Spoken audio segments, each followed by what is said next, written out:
What's up, everybody? Arrg The Pirate here, and today we're gonna pop off with Skadi in the dual lane. Oh man, what a good match. We do some work, guys, but let's go over the build, let's get into the kit, all that good stuff.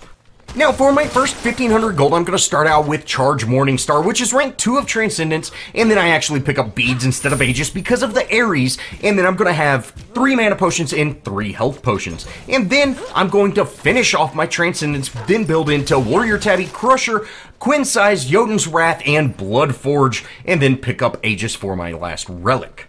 Next up, we have to go over her passive, and first up we have Calder the Windwolf, or her passive. Calder fights by Skadi's side and has 2 forms, Beast and Elemental.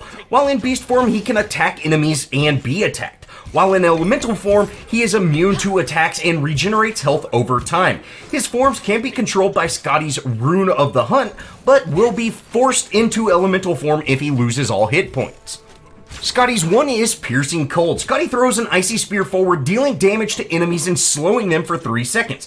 Calder's basic attack deal double damage to enemies affected by Piercing Cold. So guys, really, you want to use your wolf. He is a huge part of Skadi's kit.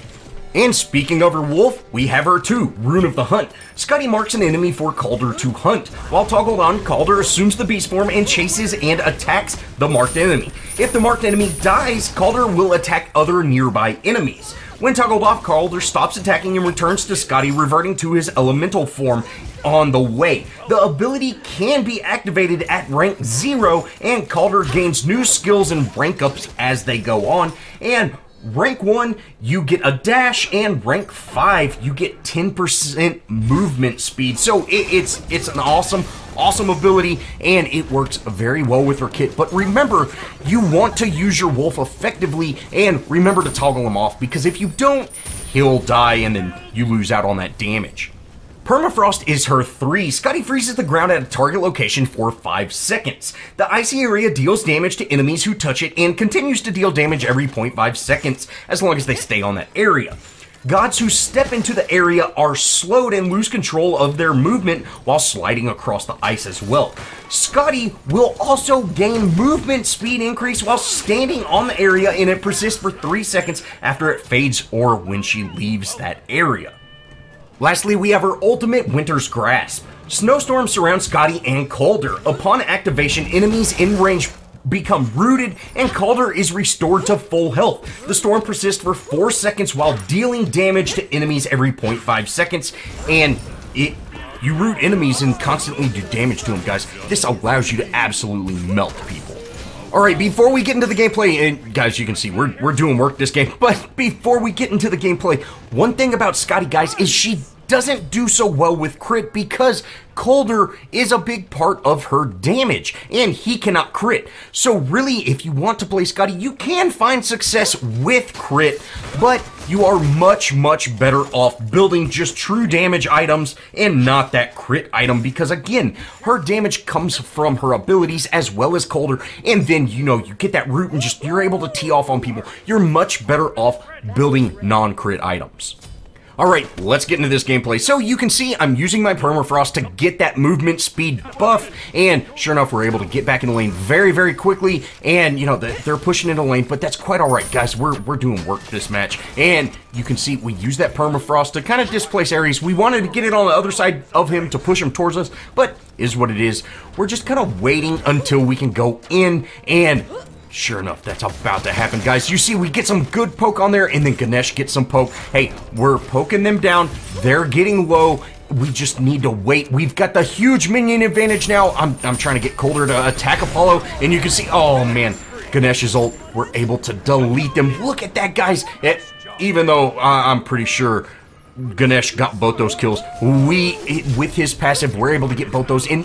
Man, we're stacking them up, guys. Unfortunately, Loki does show up and take him out, but we're able to put Calder onto Loki, and we're going to end up taking him out once we get our one in. There it is. Oh, baby. Skadi has such good damage with her wolf because, you can kind of run away and still constantly get some poke onto those enemies and reposition yourself and then re-engage once your cooldowns are online or whatever. So nice. Now, we're going to head back to lane and, you know, hey, let's continue our farm. Let's continue stacking, really push these gods out of lane. You can see Apollo staying in. Ganesh is able to head in, get that stun. We're following that up with our permafrost. It just wasn't quite far enough to push him back.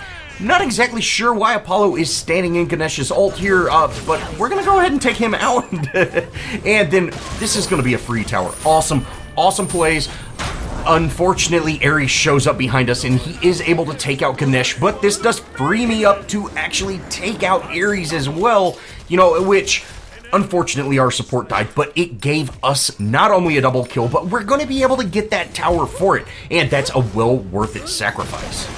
Now, since we just got that double kill, I'm not too worried about rotations, so I'm going to head back, pick up our purple, and then back off. You know, we want to drop that purple for Ganesh because he has such a hard time dropping purples at these, or dropping buffs at these early stages. So we're then going to head to mid, and you can see Loki's here. You know, we've got a pretty decent collapse. We are able to poke Loki a little bit there, but, you know, hey, is what it is. Let's go ahead and back off here. You can see Ares is right there, and he's rotating in.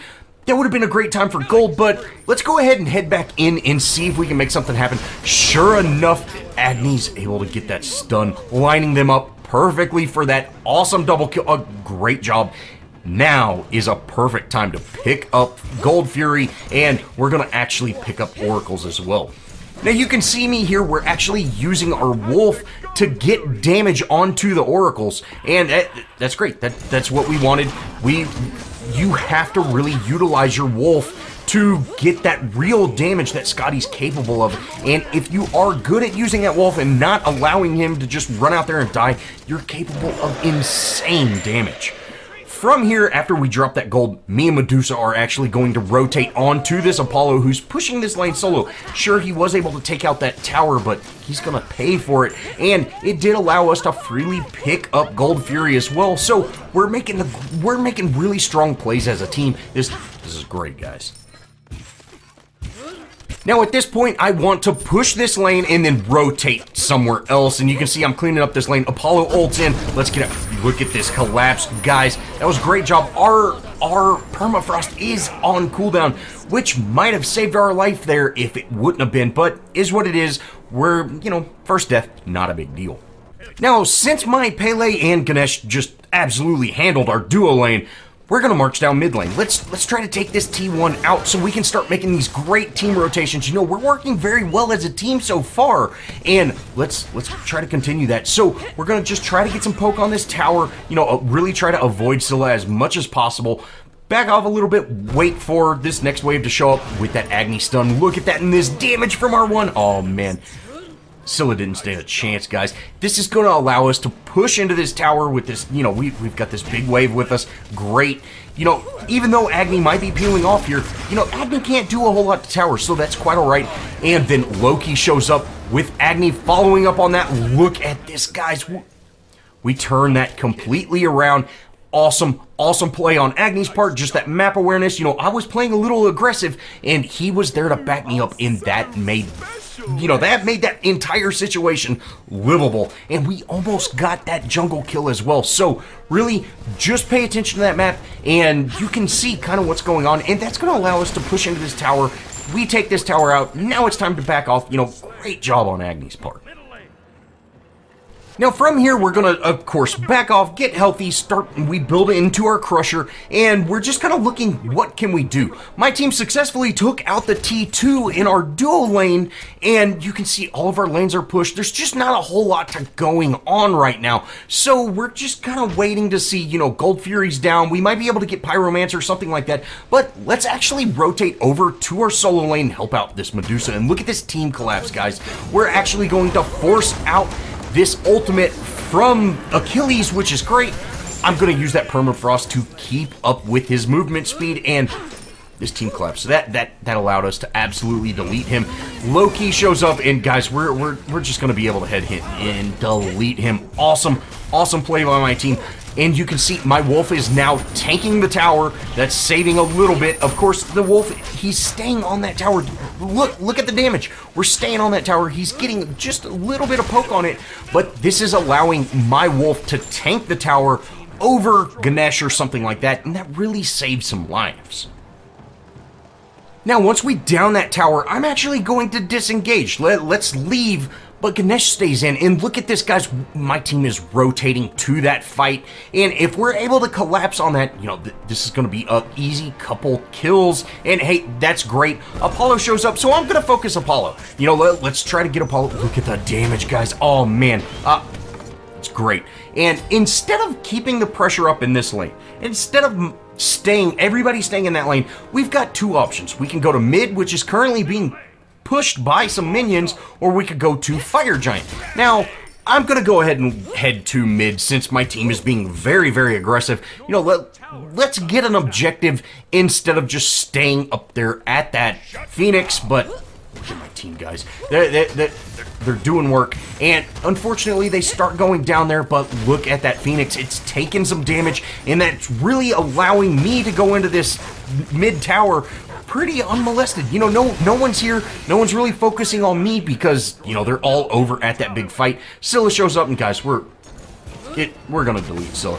Check this out. Look at that damage. Oh, man. I went ahead and burned my ult there just so we could make sure to get that kill. We didn't actually, you know, her ult didn't go off. If it would have, it might have actually taken me out. So it's better just to delete her as quickly as possible. And sure enough, that's what we do.